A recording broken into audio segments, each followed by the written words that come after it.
I just got out of the Backrooms, and I wanted to talk about it a little bit. I thought it was good. I enjoyed the Backrooms. Coming from a creepypasta background, if you didn't know that, I've been involved in a little bit of the creepypasta online space in the past, and Backrooms is one of the. It's not necessarily that it was made as a creepypasta or intentionally made as one, but it has kind of been sequestered, kind of pulled in to that community over the years. And now it's got a feature-length movie by Kane Parsons, the guy that has basically popularized and canonized the Backrooms phenomenon. And I thought he did a really good job for being literally 20 years old and getting to direct a movie.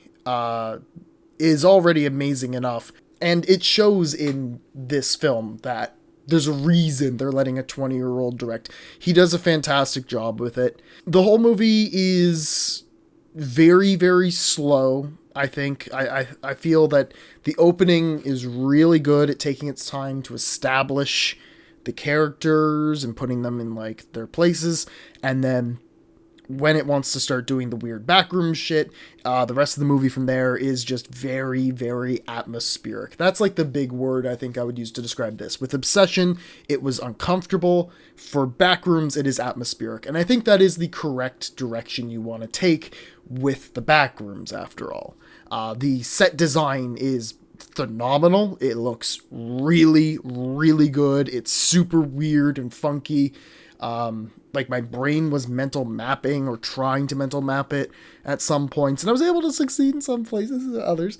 And you get to see all kinds of different weird areas, ones that are popular. There is a pool that's referenced, and you see a little bit of it. I'll just say that much. But yeah, the set design is fantastic, and the music aids it immensely. The music's really good. That was like something that stood out quite strongly for me, in terms of like building that feeling of just this otherworldliness. Not necessarily threatening, but tense. It's a lot of tension building, as my friend said as we were coming out, and I fully agree with that. Plot's pretty straightforward. Follows a guy named Clark. He owns a shitty furniture store. He's probably not the greatest person. He's going to therapy to try to deal with that initially. And his therapist's name is Mary. She's the other main character. And one night, Clark discovers this crack, very, very thin line crack in the wall of the lower floor of his store, which is where he's living because he got kicked out by his wife. And then when he touches it, it just he phases through, and it's in the back rooms. This is the back rooms, all that. And it's pretty much what you would expect. It's just kind of a bunch of people wandering around the back rooms. Admittedly, I wish I had a little bit to drink, but when I was before going in to see this, if only because I feel like this is a movie that I would rather vibe out to.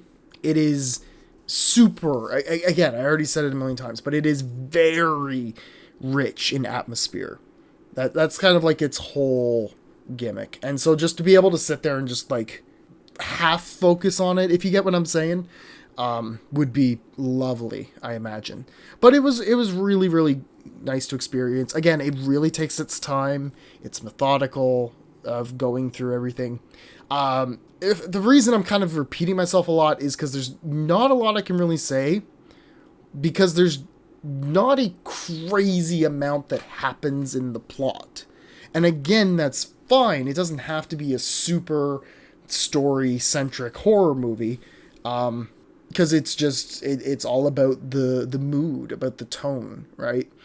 And that's, again, as I already said, that is what you want with a Backrooms film.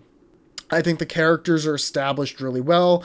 The acting is really solid. I think that they manage to act appropriately for the situation. They don't undersell the shock and horror of discovering this alternate dimension of office walls and cubicles and weird furniture stacked in piles.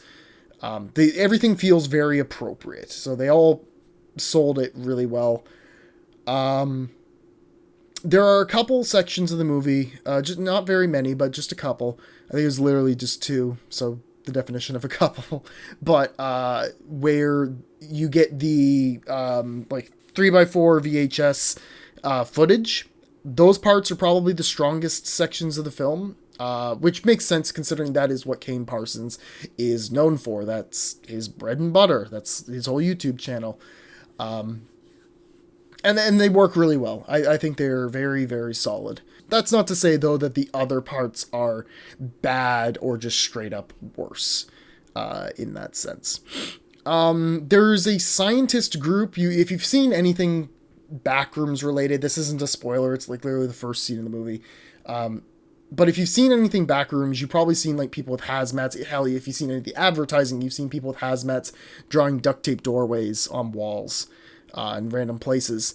The scientist group, I feel, didn't play a very big role in the film. I feel like they were really pulled out from the plot quite a bit. And I was worried that the movie was about to end without like really properly tying up that knot. But they do come back by the end, and it's fine what they do. I'm happy that they don't like go hard into explaining what the Backrooms is. They don't really come up with an answer to what they actually are, but they do give you the idea that it is a reflection of reality, that it remembers reality wrong, and the more that it tries to remember reality, the wronger it gets. And the ways that it reflects that in the movie are super cool. I think there's some really interesting stuff towards the end of the movie that they do. There's a couple of pretty good jump scares here and there. Mostly just because, again, it's so much tension building that when it decides it wants to scare you, it works really well. It definitely has its unsettling moments. But compared to Obsession, which I think is... I don't think it's unfair to compare the two. I was not as scared watching this. Obsession had me horribly uncomfortable for the entire runtime and is just feeling fucking awful. But with the Backrooms, I was a little bit more intrigued by it, and then occasional scare. I'm feeling like a little bit tense. I feel like Obsession scared me a lot more than this, but this was still quite good. I think this is definitely worth going out and seeing. There was one scene, I'm going to spoil a little something, and I was very surprised. This one had me gobsmacked. There's a scene for a flashback with a character in a psych ward. The music in the scene is either the original song that was taken for the project, or it was literally just the song or one of the earlier songs from the Caretakers' Everywhere at the End of Time. And if you don't know what that is, it's the dementia album that everybody keeps referencing whenever they talk about I got dementia, I got Alzheimer's, whenever people make memes about that. It's the music that people use. It's one of the songs from that project, which is like a 6.5 hour album. And I was I immediately recognized it. I was like, oh my God, I can't believe they're using the music, that usually gets associated with this kind of thing. And I thought that was super funny. So yeah, it's either the song that was used for Everywhere at the End of Time, or it is the song from Everywhere at the End of Time. Because all the songs in that are based on old ballroom music. I don't think there's anything to particularly dislike about the Backrooms. I think the only thing was that the scientist angle was a little bit weak. I don't know what you would do if you included more with them. It's a hard movie to review just because, again, there's not a lot that happens per se. And if I sat here and talked about every moment, it would just kind of take away everything from it. So I think my personal recommendation is to just check it out yourself. I think it's good. I liked it. I think it wasn't as scary for me as Obsession, but I still had a great time seeing the Backrooms. And it's really nice seeing such a popular piece of internet horror culture be able to get out into the silver screen, And just an amazing job from Kane Parsons. Just like so much talent at such a young age. It's absolutely crazy. Hats off to you, man. You absolutely killed it. I'm very happy seeing all these like YouTube horror movies do really well, because like we would see YouTuber movies for years just being absolute dog shit. But now these YouTubers, like, they're starting to get enough money or enough recognition, and these studios, or they just manage to use their own money to make the project, they are willing to take a chance on these people with really cool and really good ideas, and it's showing that people are interested, because look at how much money Obsession is pulling in. At the time of this recording, like, Obsession has pulled in over $100 million at the box office, and the Backrooms is on track to pull in $50 million over this weekend, which is amazing. And I really hope this just keeps up. I really want to keep seeing like more and more creative minds from the internet being allowed to make bigger projects like this and see them succeed. Yeah, again, I can't talk too much without just spoiling the entire thing, and even that won't be saying a lot.